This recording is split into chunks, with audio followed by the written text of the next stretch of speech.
There are books meant to guide, books meant to teach, books meant to pass on the wisdom of those who came before. And then there are books that should never have been written at all. Books whose very pages seem to breathe when touched. Books that do not wait passively on dusty shelves, but reach out, searching for the next hand foolish enough to open them. This is the story of one such book. Known among a hidden few as the Book of Shadows, it is no simple collection of spells or ancient lore. It is something far more dangerous, a living record of forbidden knowledge, sealed away by those who realized too late the price of its existence. Legends claim that reading even a single line binds you to a curse woven not by accident, but by design. A curse that does not merely bring misfortune or nightmares, but a slow unraveling of the self, sanity first, and then reality itself. There are whispered accounts of scholars who vanished after obtaining fragments of the book, occultists who thought themselves immune, only to fall into madness and despair, collectors who spent fortunes chasing rumors, only to leave behind empty rooms and journals filled with symbols no living language can decipher. But what makes this book different is not simply the fear it inspires, it is the silence that surrounds it. For centuries, its existence has been denied by official records, buried under layers of myth and ridicule. Yet in the shadows, among forbidden circles and secret societies, its name is spoken with a mixture of awe and terror. They say the Book of Shadows was not just written, it was born, forged through betrayal, blood, and a ritual that scarred the very air it was cast into. Most will never encounter it. Fewer still will recognize it if they do. And yet, it waits, bound in secrecy, hidden by those who know what it contains, and perhaps even now, calling softly to the next soul desperate enough to listen. Because some books do not sit idly on their shelves. Some books remember, some books hunger. And once you turn the first page, there is no closing it again.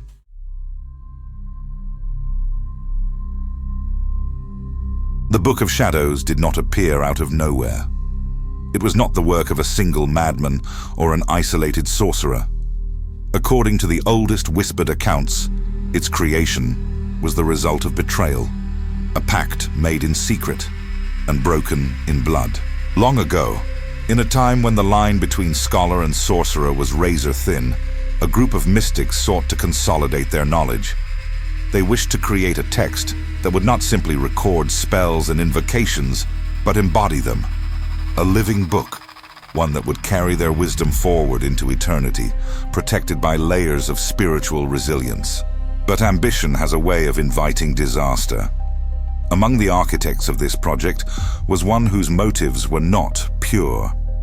He saw an opportunity not to preserve knowledge, but to bind it, to trap the power of his fellow mystics and make it his own. Secretly, he wove into the fabric of the book rituals of domination, whispers of servitude, and hidden oaths stitched into every page. When the others finally realized the corruption being sown among their sacred words, it was too late. The book was alive, but not in the way they had intended. It had a will of its own, and it was hungry for more. The betrayal tore their order apart. Some fled, leaving behind fragments of their work and warnings that would later become grimoires in their own right. Others tried to destroy the book, but found it resistant, almost aware, shifting to protect itself. Flames would not consume it. Blades could not pierce it. Even sacred rites designed to cleanse dark objects only seemed to feed its malice, as if the rituals of purification gave it more to twist and corrupt. In desperation, the survivors gathered what strength they had left and sealed the Book of Shadows away, layering it with protective sigils, burying it beneath layers of forgotten catacombs, locking it behind doors whose keys were scattered across continents. But even sealed, the book's influence leaked into the world, seeping into dreams, whispering to the curious, reaching those who were willing to trade caution for power. It is said that the book carries within it not just the knowledge of ancient magic, but the anger, the pain, and the betrayal of those who created it. To open it, is to step into a river of broken oaths and wounded spirits, a current that pulls harder the longer you stand in it. The Book of Shadows was not merely written to be read.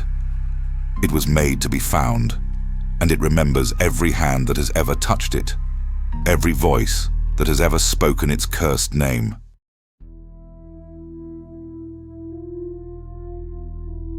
The true terror of the Book of Shadows lies not just in its cursed history, but in its contents. A collection of knowledge so corrupt, so volatile, that even glimpsing a page is said to leave a mark on the soul. Unlike traditional grimoires, which offer structured rituals, prayers and spells with careful instruction, the Book of Shadows is chaotic by design. It does not teach, it tempts, it does not explain, it demands. Those who claim to have seen fragments of its pages speak of symbols that seem to move when you look away, ink that shifts as if breathing with a pulse of its own. Rituals within the book are not written in full, but are presented like half-formed memories, forcing the reader to complete them instinctively, drawing upon parts of the mind they do not even realize they are using. Spells of binding, invocations of forces without name, curses woven into patterns that resemble language but defy translation, all of it coiled and waiting. Some descriptions suggest that the book offers power too great for any human to wield safely. Binding rituals capable of enslaving spirits, talismans that could twist fate itself, forbidden rites to tear open the veil between worlds. But the price is never written plainly. Instead, it seeps into the margins, hidden in symbols and phrasing that only reveal their true meaning after it is far too late. Every use of the book is a gamble, not because the spells are unreliable, but because they work far too well, exacting a cost greater than the user ever intended to pay. One fragment allegedly details a ritual called the Unseen Mirror, a rite allowing the practitioner to see the true form of their soul. But those who attempted it reported falling into despair, seeing not reflections of hope or light, but twisted versions of themselves beyond redemption. Another ritual, known only as the Third Calling, is rumored to grant the ability to command shadow beings. But those who survived long enough to speak of it describe the commanded as parasites, creatures that obey only until they find a crack to slip through and devour. What makes the Book of Shadows uniquely dangerous is that it does not punish through failure. It punishes through success. It gives you exactly what you ask for, and more than you were ever prepared to handle. It fulfills your desires while unmaking the parts of you that made those desires human. It is said that the final pages of the book are blank, waiting to write the names of those who dared to read it. That somewhere, in invisible ink only seen by eyes willing to see beyond the physical, your signature begins to appear the moment you open the cover. Not all prisons have bars. Not all traps need bait, and not all books need readers. Some are content merely to be opened, knowing that once you begin, you have already agreed to the terms you can no longer see.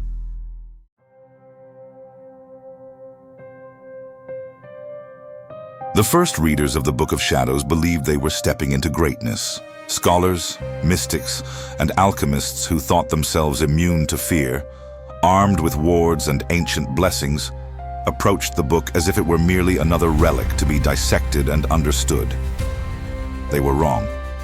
And history, or at least the hidden history whispered behind closed doors, remembers their fates not as cautionary tales, but as grim reminders of what happens when human pride meets something it was never meant to touch. One of the earliest known victims was a monk named Brother Matthias, a scribe entrusted with copying rare manuscripts for a secretive sect of the Church. Records from forbidden Vatican archives suggest that Matthias encountered a fragment of the book, a single torn page tucked inside a shipment of older grimoires. Within days of attempting to transcribe the symbols, Matthias began speaking in languages unknown even to the most learned scholars of his order. He withdrew from prayer, refused food, and eventually was found dead in his cell, his body contorted as if he had died mid-scream. The ink from the page he had tried to copy was found etched into his skin, crawling in thin black lines along his arms and throat. Another case, centuries later, tells of a noblewoman in France, a patron of underground occult circles during the late 1600s. Drawn by rumors of a book that could grant limitless influence, she secured a hidden volume believed to contain parts of the Book of Shadows. Within weeks, her servants began reporting strange behavior. Mirrors covered in black cloth, odd smells of burnt paper lingering in the halls, and the sound of whispers that seemed to come from within the walls themselves. The noblewoman was last seen wandering barefoot into a frozen river under the light of a blood-red moon. Her body was never recovered. In more modern times, scattered reports surface of researchers, collectors, and occult enthusiasts who claim to have discovered pieces of the book, and who soon after fell into madness. One scholar at a London university became obsessed with geometric patterns, covering the walls of his office in intricate sigils that no one else could decipher. His final lecture, according to horrified students, was delivered in total silence. He spoke no words, only moving his lips as if whispering to something unseen before vanishing from the campus entirely. Each story is different in its details, but identical in its ending. Those who sought the Book of Shadows did not die violently. They unraveled. Their minds became knots of unspeakable visions. Their bodies moved without understanding. Their souls, if the stories are to be believed, were never truly theirs again. And yet, despite the clear pattern of destruction, the book continued to lure new readers. It did not shout, it did not chase. It merely waited, patient, silent, knowing that there would always be another who believed themselves strong enough to resist what lay within. Because pride, in the end, is the truest curse of all. And the Book of Shadows has never needed to hunt. It only needed you to open it.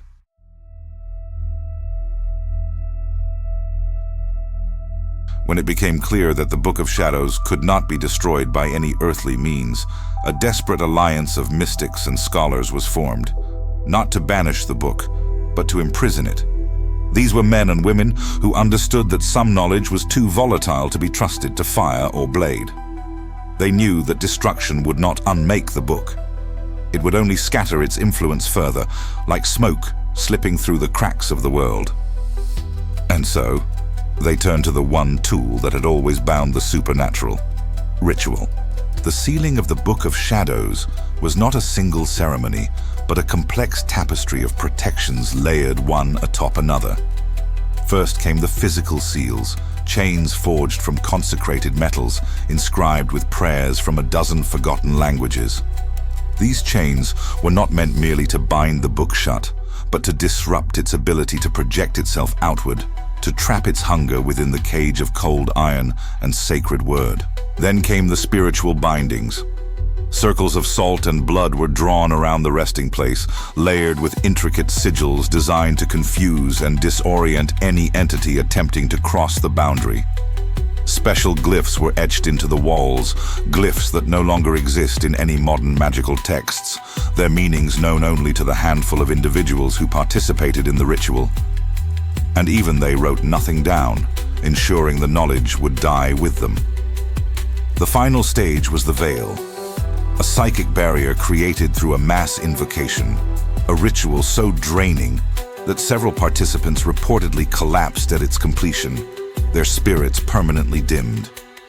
The veil did not hide the book from physical sight, but from spiritual recognition.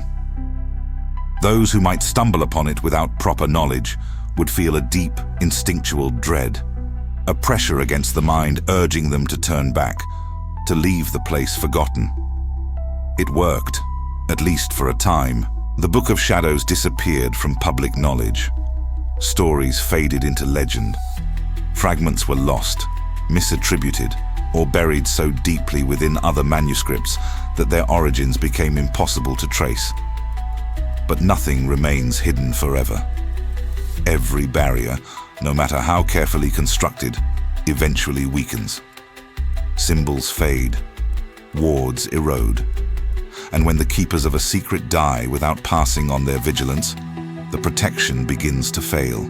There are whispers that some of the seals have already cracked, that the psychic veil is thin in places, trembling like a stretched membrane ready to tear, that the book stirs occasionally, sending out ripples to test the strength of its prison. And when it finds a weak point, a lapse of memory, a forgotten boundary, it does what it has always done. It waits, it whispers, it calls, because the Book of Shadows was never meant to stay silent forever. It was sealed, not surrendered, and it remembers the hands that tried to lock it away, just as it remembers the ones it has yet to touch.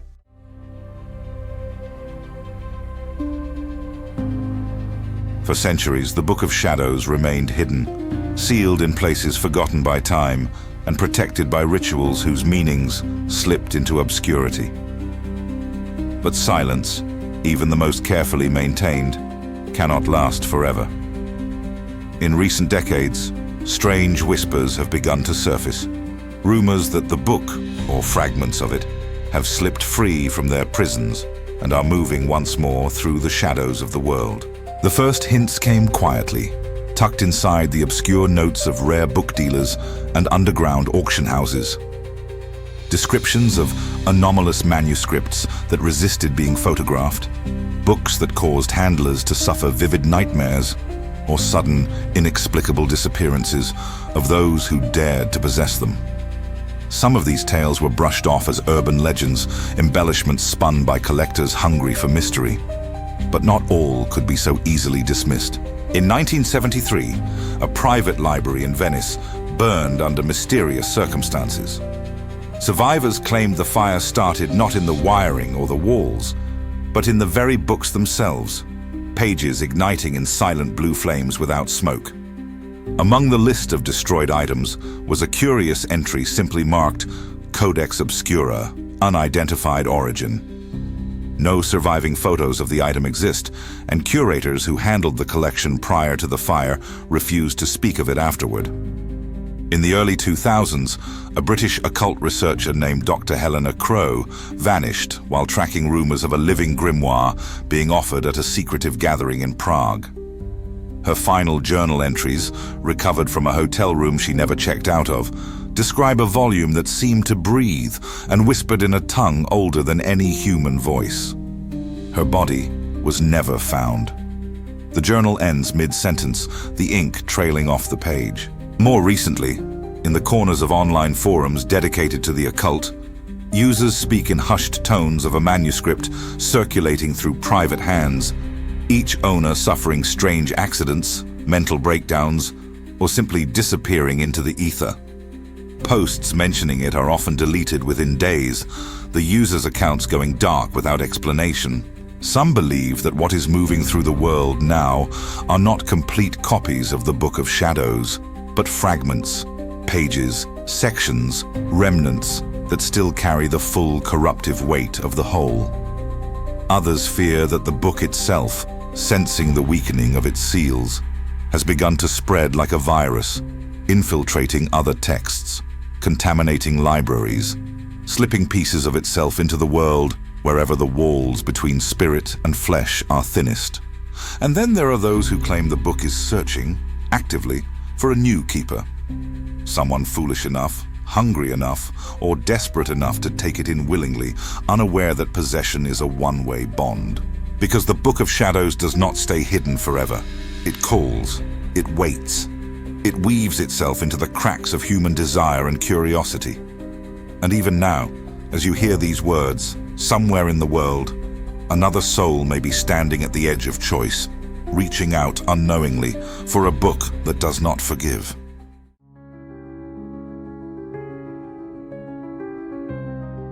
It's an easy question to dismiss in the safety of daylight, behind screens and bookshelves, surrounded by the rational comforts of modern life.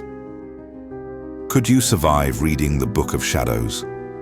Most would scoff, insisting that curses are fairy tales, that no page could hold true danger beyond imagination. But the book was never about imagination. It was never about belief.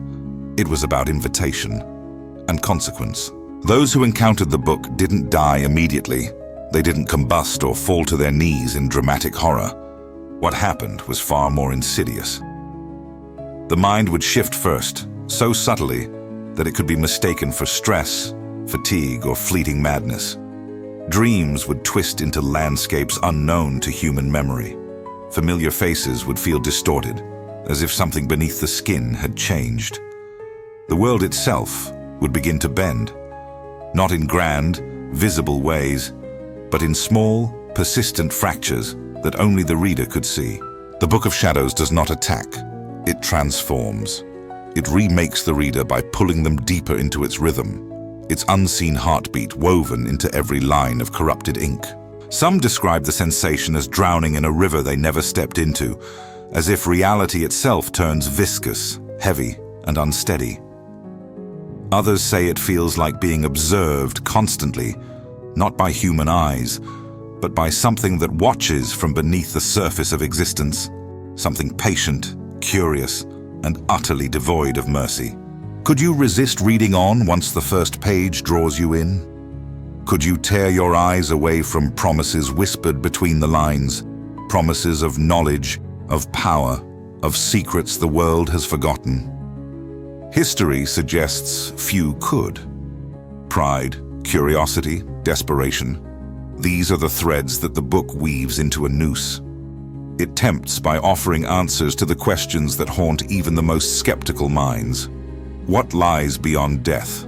How can fate be bent? How can forbidden power be made yours? But every answer comes with a cost, a payment exacted not in gold or blood alone, but in something far more intimate.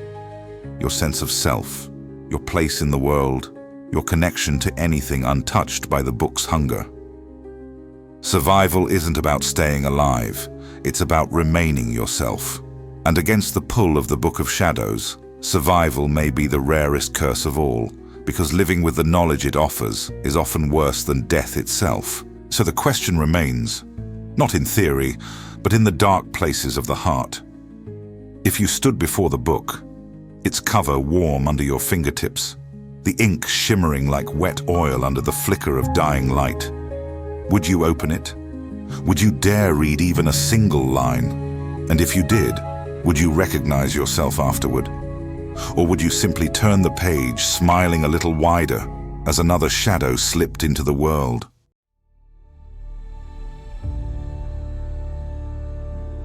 In every age, humanity has sought to pull back the veils that separate the known from the unknown. We reach for forbidden knowledge with trembling hands, convinced that if we can just unlock one more secret, one more mystery, we will find answers that justify the risks. It is in our nature to chase what frightens us, to hunger for the hidden. But not all secrets are meant to be uncovered. Some are buried not out of ignorance, but out of mercy. The Book of Shadows stands as a testament to the terrible cost of disregarding such mercy. It is a wound stitched across history, a whisper that infects the minds of the curious and the desperate alike. It offers answers, yes, but answers that splinter the mind and leave nothing whole in their wake. What it gives too easily, asking only that you accept the unraveling of everything you once understood about yourself, about the world, about reality itself. There is a reason why those who found the book tried not to destroy it, but to hide it. They knew that destruction was impossible, that the book, in some way, wanted to be fought, wanted to be challenged, because each failed attempt only fed its legend, drew more fools into its snare. Hiding it was the only real weapon left, a quiet surrender to the truth that some battles cannot be won, only delayed. Even today, when rational minds laugh at the idea of curses and living books, there are places where the mere whisper of the book's existence causes unease. Archivists refuse to handle unnamed manuscripts. Collectors go missing after acquiring unmarked texts. Libraries quietly restrict access to certain ancient volumes without offering explanation. In every case, the unspoken understanding is the same. Not all knowledge sets you free. Some chains are forged by curiosity itself. We live in a world that glorifies the pursuit of every secret, that urges us to tear down every wall.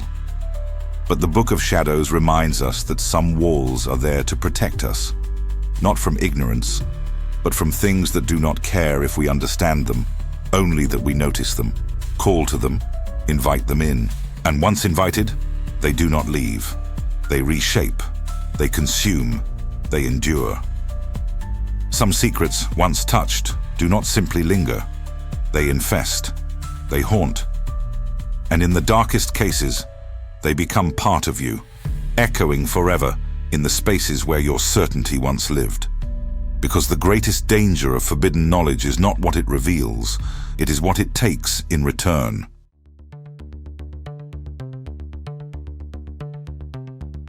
Somewhere, tucked away in the crumbling ruins of forgotten libraries or sealed behind walls no longer remembered, the Book of Shadows waits. It does not decay. It does not grow brittle with age. It simply endures, pulsing quietly in the dark, patient as only true curses can be. The seals that once held it tightly have weakened over time, and every so often it sends out a ripple, a whisper, a dream that drifts into the mind of someone willing to listen. Those who seek forbidden truths, those who hunger for more than the world can offer, are the ones it finds first. It doesn't take much. A chance encounter with a nameless manuscript, a dream that lingers too long, an irresistible urge to pull back the veil just a little more. And once that connection is made, there is no easy severing it. The book does not call loudly. It does not need to. A whisper is enough. A subtle itch in the mind that will not be silenced until the hand reaches for the cover and opens it. Even now, the cursed words still wait, etched into pages that have seen the rise and fall of empires, the crumbling of faiths, the breaking of minds. They wait for the next curious soul, the next proud scholar, the next desperate wanderer who believes that they can hold the storm in their hands and remain untouched. But those who know the oldest truths understand. Some doors, once opened, do not close again. Some knowledge, once seen, cannot be unseen. And some books, once read, continue reading you. So, I leave you with this question. If you ever found yourself standing before it, would you walk away? Or would you reach out, as so many before you have, convinced that you would be the one to survive what others could not? Let me know your thoughts in the comments below. Would you risk opening the Book of Shadows, or would you resist its call? I'd love to hear your theories, your fears, and your interpretations. And if you enjoyed this journey into the forbidden, don't forget to like this video and subscribe to the channel for more stories that delve into the hidden and the haunted, because the forbidden does not sleep, it waits, and so do we.